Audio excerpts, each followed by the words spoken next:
Hello ladies and gentlemen, this is Blue Maxima and I'm here checking out Habroxia. I have no idea what that name means in relation to anything to do with this game. There doesn't seem to be any connection of the name to anything. I don't know if there's a story for that matter. It doesn't look like there's one. There isn't one in the game. Might be one in the store blurb, but admittedly I kind of skipped it. So, this is a scrolling shooter by the same person that brought you Perils of Baking. And if you think the same thing that you did when you played that game, you'll probably understand right away what this is meant to be. With this said though, let's actually go and take a quick look around. There's not that much in the way of options, and even though I don't think we can get to them until we're actually in the game, we do have the opportunity to go through our 4 modes though. I haven't unlocked the 4th mode because it requires getting to level 15. And as far as I'm aware, there's only 16 story levels in the game, and they're all really short and really easy. You can also see your high scores here, but only on a local scoreboard. So the first time I tried this, it went absolutely fine. As you can see, I got the #1 spot. Then I went to rescue mode and I tried it, and for whatever reason, it's also showing the score that I got here over on the invasion mode. That's a bit of a bug. But the thing is, when you play rescue mode, you're meant to rescue astronauts, and I assumed it was meant to go on forever, but I only saved 4 astronauts, and then the game bugged out and ended the mode, so I wasn't able to get anywhere near the high score table, despite supposedly being able to. But anyway, let's just go and hop into the story mode. So, you've got 16 levels here. You can play any of them again as you please to try and get a high score or what have you, but again, these are only local scores. You don't actually get, these are actually local scores. You don't get high scoreboards, so I don't see the point. You do also have the ability to upgrade your ship, but the upgrades only apply to this mode. You use credits that you can get in both the story mode and the other modes, but again, the upgrades don't matter. You'll only just get credits. So you got plenty of options here, and I think they're all pretty obvious. Shot spread is more like how many shots actually come out. It's not like, you know, how tightly in they are. The rest of them are obvious, like you got your homing missiles, extra health, how much damage you do, how fast you fire, and whether or not you can drag in pickups from further away, and whether you start with one. That said though, let's just go and play level 13. Now, there's a reason why we're going to be playing level 13. It's because the earlier levels are incredibly boring, and they are even more boring when you've got a properly upgraded ship, because when you've got a properly upgraded ship, you can just, like, go straight through them. No problem whatsoever. So, let's do this. There is a options menu, as I said, and if I hit start now, it'll actually let me access it. So you can see your music and your sound effects volume here. Notably, it's actually really quiet. Like, I had to put in a lot of effort to actually get this audible on my thing. I had to turn up my audio from where it usually was up like 20% more just to get the sound to come through at a reasonable volume. It's weirdly quiet. You can also see some stats going on. If you hit R, you can access the controls, and you can change your control style. The default control style is using the bullets on the L and R buttons, which I'm not that big of a fan of, which is why I use the control style that has the bullets on the face buttons. You can also see your rescued astronauts on the 2 levels that you can actually rescue astronauts from, but this doesn't really seem to make a difference to anything. So we'll just hit start and get back to the game. So the game's shooting is pretty simple to understand. You've got 3 different kinds of sets of bullets that you can use. You hold the X button, you get 1. You hold the square button, you get another. You hold both of them at the same time, and you get your 3rd. I will say that the 3rd bullet set that you have is pretty much always the most effective thing you've got. Unless you've got an enemy who's, like, really evasive or is just sitting still, like those turrets there.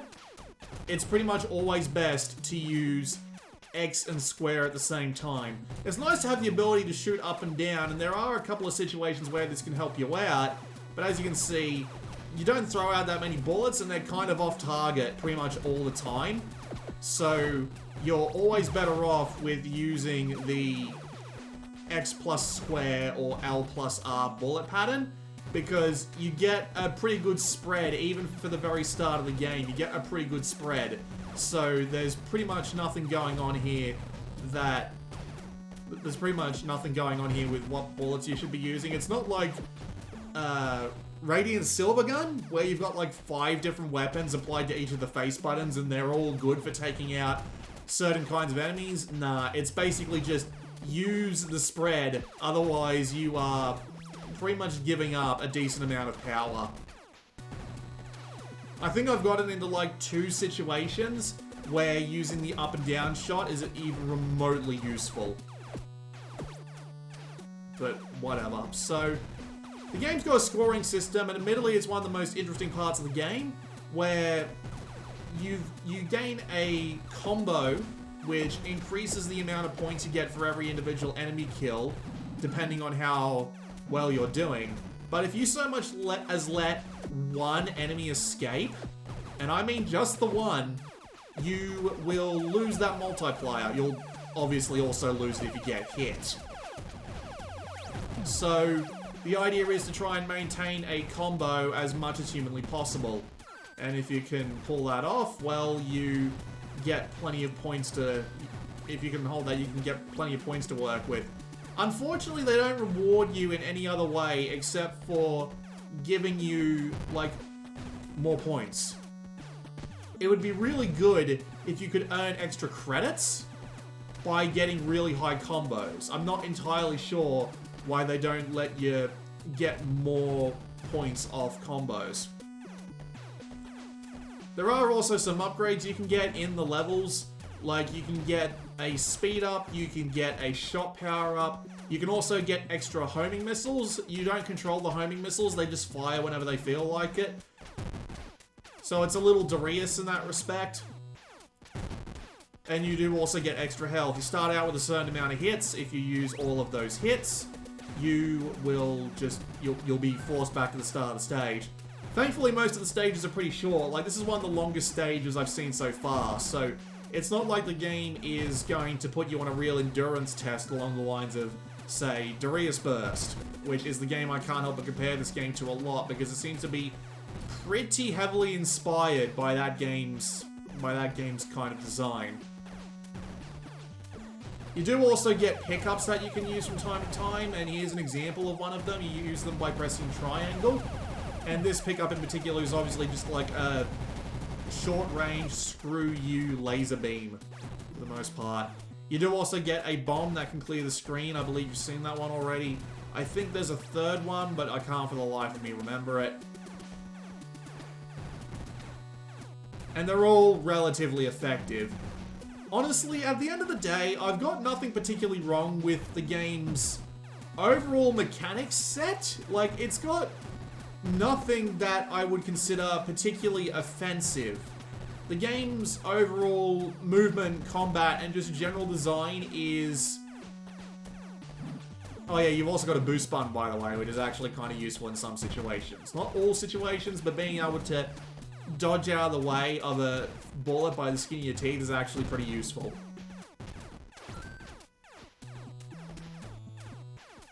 Wait, what am I doing? I can just do this. Took a bit of damage there, but okay.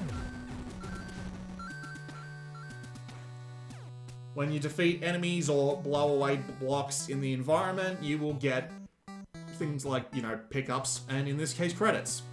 And now that we've got some credits, we can use them to upgrade our ship, just as you would expect. You can also sell upgrades if you feel like it, if you want to get a particular kind of pickup, and you just want something in particular. Like, if I sell that and I buy another shot spread, you can see that there is a ridiculous amount of bullets coming out of him now. Kind of a neat little, neat thing going on there, where he's got the, fire rate and spread displayed in the background there. It's just a nice touch. And there's a couple of things like that that are a nice touch. I was going to say that all the bosses were unique, and up to level 10, that was correct. You do end up fighting a lot of unique bosses. Every level has a boss. Some levels are nothing but a boss. But yeah, you do end up going up against a fair few bosses, and they are all unique. They do all have their own attacks that you need to learn to avoid. And they aren't cakewalks. They aren't Darius Burst level, and yes, I keep comparing this game to Darius Burst because I've got nothing else. Darius Burst is king, but Oh yeah, I got a shield. That's the third one I was thinking of. The shield just protects you from a bullet or two. Nothing particularly out of the ordinary. Sometimes levels also do this, but the gameplay doesn't really change. It just goes vertical instead of horizontal. You're still going up against relatively similar enemies. They're just on a different axis. So there's not much point to them. You just do it from a slightly different viewpoint for a while. It's not the worst thing in the world, it's just unimpressive. And that seems to be the main thing about this game. Outside of its general mechanical... I'm not going to say quality, I'm just going to say, like, competency. Outside of its general competency, it doesn't really have that much going for it. Like, the graphical style, while serviceable, is unremarkable. It's got a decent amount of effects going on. It does run at a good frame rate. Like, it's not a Ratalaika port. It runs okay. But the overall quality of the sprites and just the general enemy variety going on is not great.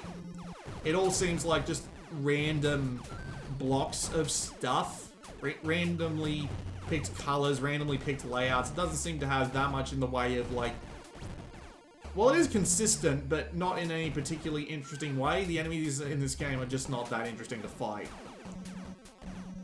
Especially since they've been recycling the enemy types pretty heavily. Oh look, mines.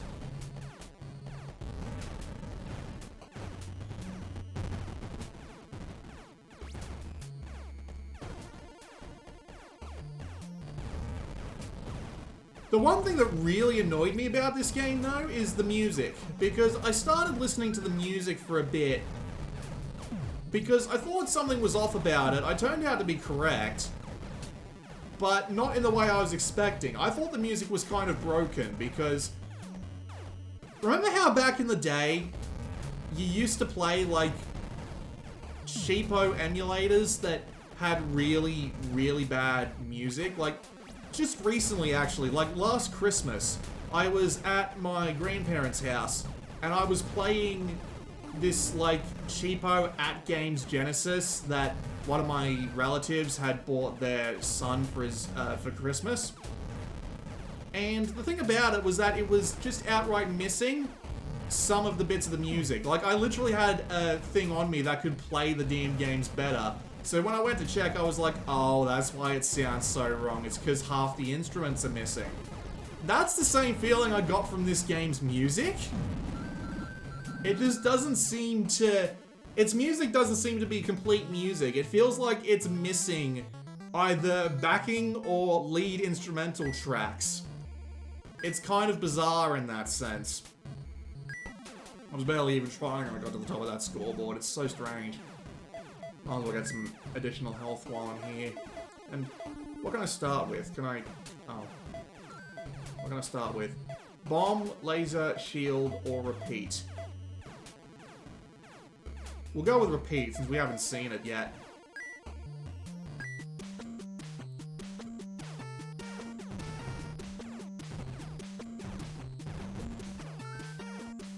So yeah, it was just bizarre listening to the music and thinking to myself, why can I not hear, like, some of the instrumentation? No, that's just how the music is. And it's really weird in that sense. Really strange. Well, I am doing damage to it, so if I hit the... Oh. Why did it suddenly become the laser? I'm not entirely sure, but okay. I won't complain.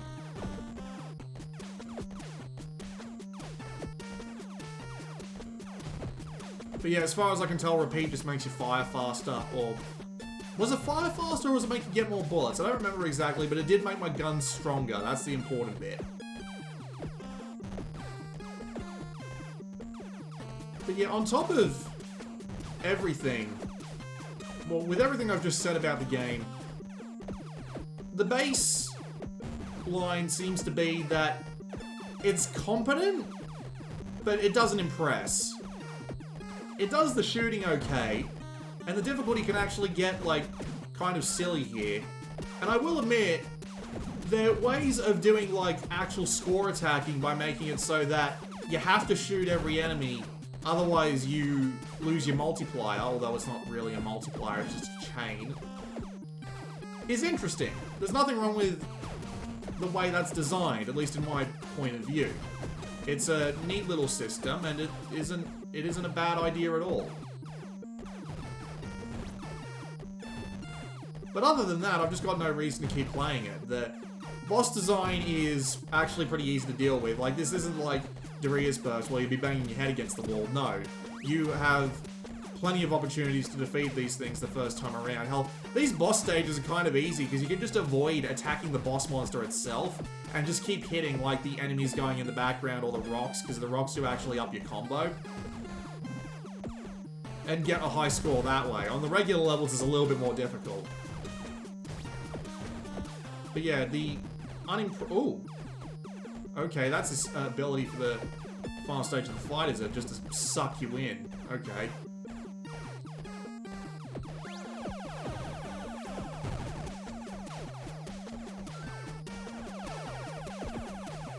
The sound is, like, barely there when it comes to the soundtrack, and just the overall level of challenge is just unimpressive in the grand scheme of things. So I just find myself being really unimpressed. Like, I think I failed the first level while I was getting used to the controls, but after that I didn't fail a single time. Again, even without the... Oh,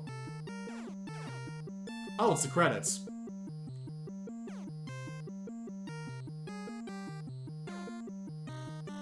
Alright, we'll just let that go. There are 3 other modes, and we're about to find out about them. I'll go and play them all quickly, I suppose. I'm going Asian, I apologize.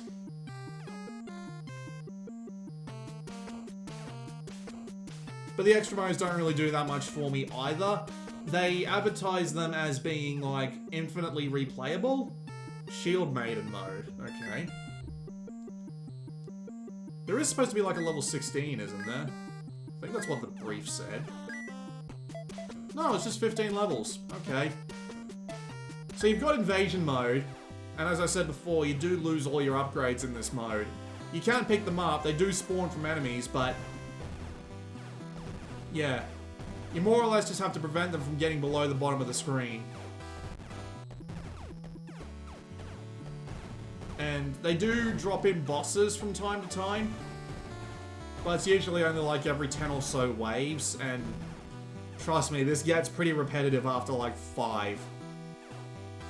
The only reason I lost was because the difficulty curve went up so quickly that there ended up being so many enemies on screen that even throwing out the strongest attack I had, which to be fair is still the spread in this mode, because it just puts out more bullets faster.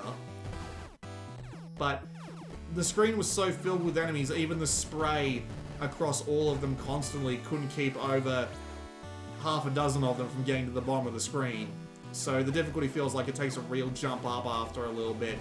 You do also have health, but yeah, you can refill it.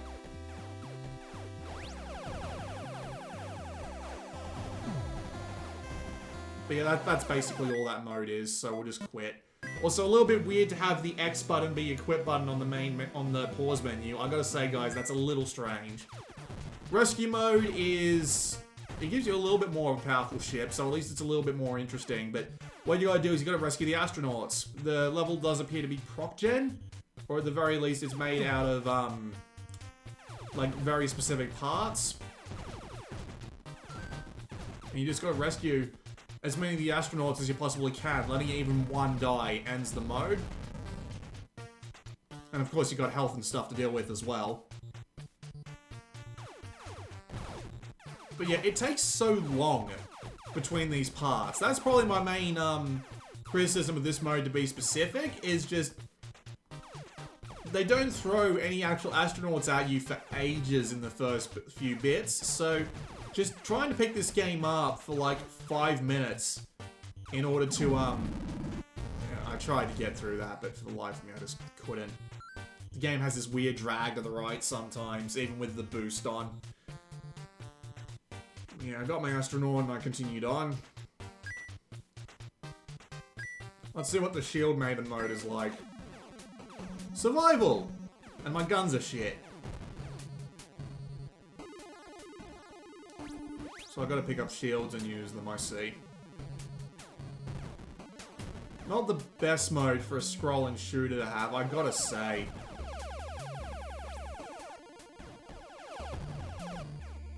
Like, you would think it would focus on the shooting, at least with games like, bollocks. It's kind of hard to avoid hitting the walls as well if you're, not being very careful around them, but yeah.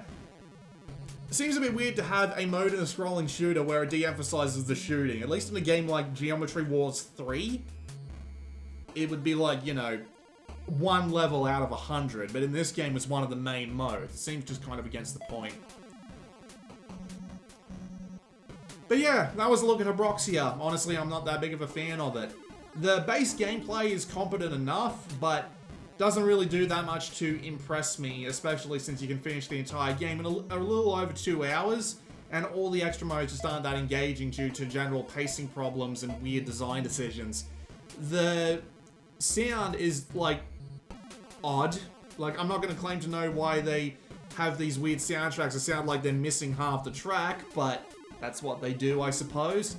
The graphics aren't particularly impressive, but at least they do the job and aren't particularly cluttery on the screen to make it easy to miss bullets, but I mean, even if you couldn't play like Darius Burst, for example, Soldner X2 has a lot more variety in the gameplay, more levels, more general interesting things to do in those levels, and just is not dull?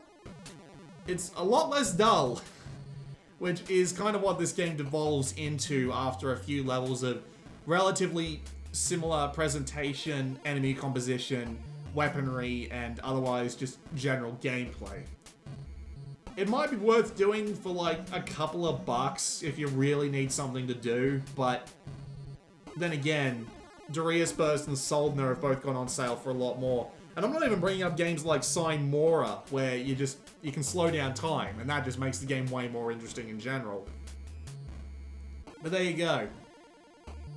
Also, this game is on sale at PlayAsia. If you really support me, you really like the game, or you turn out to be one of those sorts of people that are, you turn out to be one of those sorts of people that are really, just, like, against everything I say, use the link in the description to go buy it, so that I get a little bit of, extra help with game budgets, because that's a thing that they help me with, and I really appreciate them. But anyway, yeah, there you go. This has been Blue Maxima, and I will see you all next time.